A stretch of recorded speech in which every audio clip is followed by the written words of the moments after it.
Šodien es pastāstīšu mazliet vairāk par tādu lietu kā uzturs. Par uzturu izvēli un kā pareizi izvēlēties uzturu, ko mēs ikdienā vairāk vai mazāk, protams, visi lietojam. Nav cilvēki, kas nēd, tie nav izdzīvojuši vienkārši. Ko darīt, kad iebraucam veikalā? Pirmām kārtām jau ir jāsakārto plāns, ko mēs parasti pērkam. Es personīgi pērku nedēļai uzreiz pārtiku ar vienu iemeslu. Tad, kad tu iebrauc veikalā, tu sapērc nedēļā, saplāno visu, ko tu ēdīsi, ko nē. Lai nebūtu liekas mantas jāpērk, jo parasti tā, ka tad, kad tu velc ratiņā vienu lietu, otru lietu, trešo, tad tu saproti, ka tev tas ir tur liekas, un tas tam ir vairāk kalorijas kā vajag. Un tad tas viss aiziet pirmkārt cenā, ne tur, kur vajag, un kvalitātē. Tāpēc, kā saplānot? Saplānot būtībā visu to sarakstu vajag mājās. Tā parasti es daru. Protams, katram brīva izvēle var jau saplānot pat uz vietu, bet parasti tā plānošana tad diezgan bēdīga, jo tad izdomā, ka tas nav, un tad nav tas, un tad ir paņēmis tas, un tad ir ne tā, kā vajag. Tā ir viena lieta. Otra kārtām jāaprēķina ir to, cik mums dienā ir vajadzīga uzturvērtības, cik mēs spējam, teiksim, pārstrādāt un cik mums ir kustības. Tā kā cilvēki ļoti daudz ir tādi, kas cenšas plānot un kaut ko rēķināt. Tas ir ļoti labi, kalorijas skaitīt ir vērtīgi. Bet es teikšu tā, ka lielākā daļa cilvēku ar to nenodarbojās. Jo mēs ne visu vienmēr sveram un aprēķinām, cik apēdam un cik arī patērējam. Tāpēc īstenībā tas ir diezgan sarežģīts process, bet mūsdienās tagad jau to var izdarīt, jo ir ļoti daudz dažādas ierīces, kas aprēķina gan kalorijas, gan tā pašā laikā arī nodina tos soļus un patērētā, teiksim, enerģiju kopējā. Tā kā ierīces ir laba lieta. Otrs, kas ir, teiksim, tāds atdurs punkts vērtīgs, ir par sporta uzturu. Kur tad to izvēlēties? Kur tad to meklēt? Aptiekā pirkt? Es negribētu teikt noliegt to, ka aptiekās būtu slikti, bet lieta ir tāda, ka tur nevienmēr viss ir. Protams, ka tur ir daudz lietas, kas ir pieejamas. Un lai gaitā es pastāstīšu vēl dažas ļoti vērtīgas lietas, kur var dabūt labas kvalitatīvas. Lai gan ne lētas, bet kvalitatīvas lietas. Bet to jums ir jāsaprot viena lieta, ka to, ko mēs liekam sevī, tas ir mūsu dzīvesveids un mūsu izskats, jo teorētiski, jo mēs cenšamies lētāk un izvairīties no vērtīgām lietām, jo mēs vairāk nodaram paši sev pāri. Jo būtībā mēs esam kā mehānisms, tāpatās kā automašīnā. Ja mēs ieliekam sliktu degvielu, ko viņi dara, filtri tas ir viens, viņi sāk rīstīties, raustīties, labā gadījumā viņi par uz priekšu vēl tiek. Jā, tas, ja mēs sajaucam kaut to degvielu. Bet ar cilvēki ir līdzīgi. Kas notiek, ja mēs ēdam cukurus vai miltus par daudz? Automātiski cilvēks, pirmkārt, viņam imunitāte pasliktinās, otrkārt, pašsajūta ir sliktāka, jo enerģija ir mazāka, jo tajā īstā vērtība ir īslaicīga. Tā kā es zinu, ka cits saka, ka vajag ēst saldumiņu, lai būtu enerģija un vispārējais. Jā, tas ir tā nosacīti, tās ir kalorijas. Un kalorijas jāizvēlas ir pareizi. Ja? Nav tā, ka viņas nevarētu ēst, bet ir jāapzinās to vērtību. Tad ir vēl tāda ļoti būtiska lieta, kā pamatā sporta uzturs, bez kura īsti mēs nevaram ikdienu pavadīt. Un viena no tām ir taukskābes. Ir dzirdēts tāds kā omega-3 taukskābes, ir omega-6 un omega-9.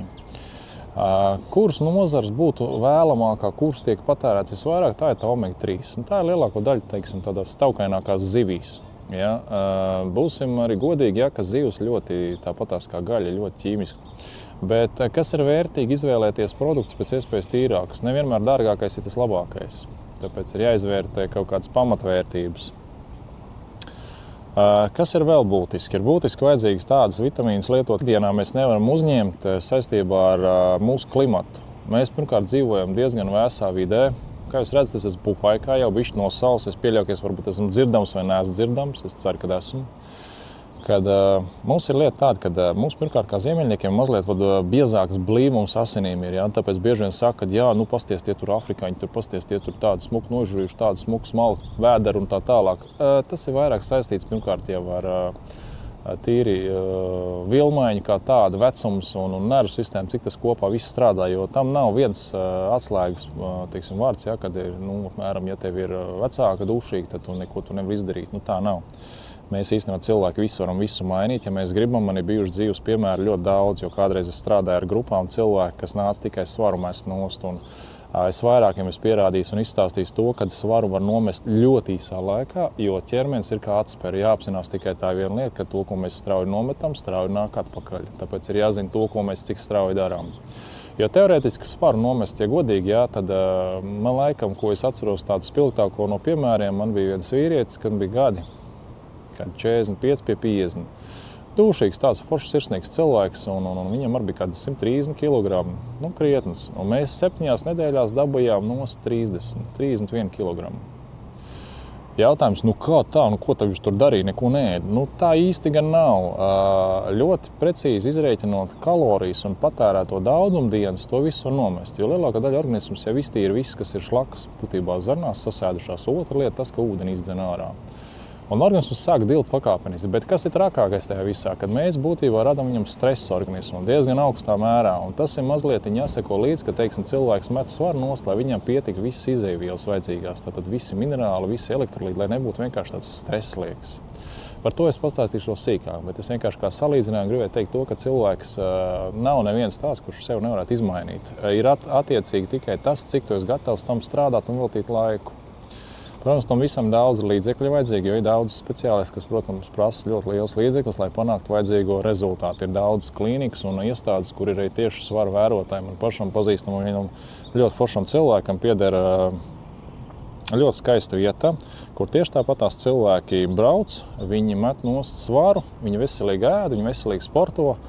Es pats esmu tur bijis, jo es tiku uzaicināts kā viesis tur, kā saka, visu to apskatīt un ievērtēt, un tiešām ļoti, ļoti skaista vieta, ļoti forši cilvēki ir tiešām baudām vieta. Un tāpēc es saku, ka ir cilvēkiem visas iespējas atrast kādu variantu, kā sevi, teiksim, gan motivēt, gan sakārtot to savu ikdienu. Runa, teiksim, par vitamīniem sintētiskiem kā tādiem. Vai viņi ir labi, vai viņi nav labi. Es teikšu tā, ka vitamīni kā tādi pēc savas būtības ir labi, ja viņus lieto, protams, ar ūdeni. Man ir daži tādi seniori, kas man viņus ēda tā kā cepumus. Tas ir bēdīgi, ja ūdeni nedzer nemaz. Un man ir bijis ļoti strīdīgi ar daudziem par to, kas sūdzās, kad neapasiņo pietiekami viss locītavs un sals tas un nestrādā tas. Es saku, nu jā, ja mēs būtībā ūdeni ostam, nevis dzeram, tad baigi daudz nekas nenotiek, jo ūdens jau mums ir viens no svarīgākajiem vispār, kas saka, šūnas veidotājiem, jo pamatā šūnas jau veido un ļauj atjaunoties, tās ir viens no tām ir taukskābes, ko es jau pieminēju. Un ūdens, neskaitot vēl dažas lietas, ja, bet iesim soli pa solītim. Tāpēc būtībā, kas ir mums jāpanāk, lai mēs būtu enerģiski pilnāki un mūsu šūnas spētu atjaunoties labāk, ir jānodrošina tas, lai organismam būtu pilnīgi visas vajadzīgās gan vitamīni, gan arī pārtika. Jo dzīvot tā kā uz proteīniem vien, tas arī ļoti sintētiski un kaitīgi. Nu, neteiksim sintētiski, bet tas ir kaitīgi, jo es zinu, ka ļoti daudzi uzskata to, ka var dzīvot tikai uz proteīnu, nelietot neko, un tu svars ies nost. Jā, bet tas ir tajā pašā laikā ļoti liels risks. Jo olbaltumviela kā tāda ir, neteiksim toksiska, bet viņa rada ļoti lielu sasprindzinājums uz organismu, jo viņš viņu dala, šķeļ, un līdz ar to viņš patērē šausmīgi lielu enerģiju, un viņš ietekmi rada arī uz pašām nierēm. Kam, teiksim, pašam, ja ir kādam švakāks organisms kā tāds, neieteikt uz to risku baigi iziet, sākumā uz proteīnu vienu vajag censties tomēr ieturēt pareizu ēdienkarti, saplānot, un tad ir daudz vieglāk, teiksim, tās lietas arī ikdienā redzēt, kādas ir izmaiņas. Protams, hormonālas izmaiņas ir ļoti daudziem cilvēkiem pamatā. Un arī tur es pastāstīšu, kāpēc viņas tādas ir. Ļoti vienkārša lieta. Ja mums ir nepareiza pārtika, mums ir daudz stresa un mēs daudz sēžam, hormonu disbalans ir ļoti vienkārša lieta. Un disbalans gadījumā, kas notiek? Organisms paliek dūšīgāks, viņš paliek slinkāks, viņam fiziski grūtāk pastaigāt, sākās kaut kādas problēmas ar asinsvadiem, ar sirdi vai muskuļu savāk, muguras sāp. Ja? Tās visas ir tādas pazīmes, kas cilvēkam ir ļāvušas iesīkt, jo cilvēks pēc savas būtības, viņš būtībā ir fiziski aktīvs. Pastīsimies kaut vai no dabas, ja, ka, piemēram, dzīvnieki daudz tādi, kas, ja viņi nekustās un neskrien, kas ar viņiem notiek? Viņiem vienkārši viņa vielmaiņa apstājas tik tālu, ka viņš var nomirt dienas laikā. Labi, mums ir daudz attīstītāk pat visu pārstrādes sistēmu kā tāda, ja mēs spējam sēdēt nedēļām, nekustēties un mums nekas nenotiek. Bet pamatā cilvēkam ir jākustās. Un jo viņš vairāk kustās, jo viņam ir labāk vienkārši gan vielmaiņa, gan arī tas kopējais izskats un arī veselība. Tāpēc par to mēs vēl pieķersimies. Bet, kā saka, laikam teikšu, ka šodienai pietiks. Manā muldēšanā klausīties, nezinu, vai es kaut ko vispār saprātīgi pateicu, bet es ceru, ka tas ir noderīgi. Un mēģināšu pamazām iekļaut arī tādas lietas, detalizētāk izskaidrot par katru, teiksim, uztura to sporta uzturu, vitamīniem, par kaut kādiem elementiem, kas būtu jāizvēlās un kas būtu jālieto, lai jūs saprastu to, ka katru kuru pirkt nevar. Jo arī tas ir kaut kādā zināmā mērā, teiksim tā, pat kaitīgi. Ja mēs neesam pārliecināti par dozes daudzumu, ja, mēs radām toksisku vidi jau.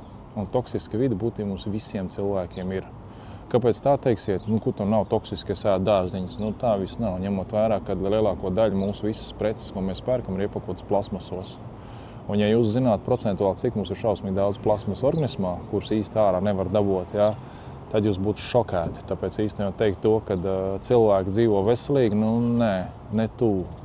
Mums uz doto brīdi tā visa uzskatu un pārtikas sistēma kā tāda iet īstenībā uz pilnīgi otru pusi, jo pārtika ir vien sliktāk un medicīna attīstā vien vairāk. Ja mēs sakārtotu pareizi visus pasaules plānus, ja mums būtu pārtika veselīgāk, nebūtu vajadzīga medicīna tik augstā mērogā.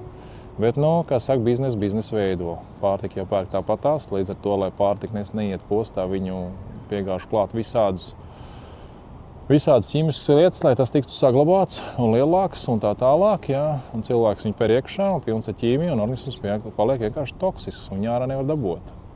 Ļoti grūti ir iztīrīt organismu kā tādu, tas ir iespējams, bet tikai daļēji pilnībā tas nav iespējams, ir īpaši mūsu laikmetā. Bet par to citām reizēm. Tā kā šodienai pietiek. Čau!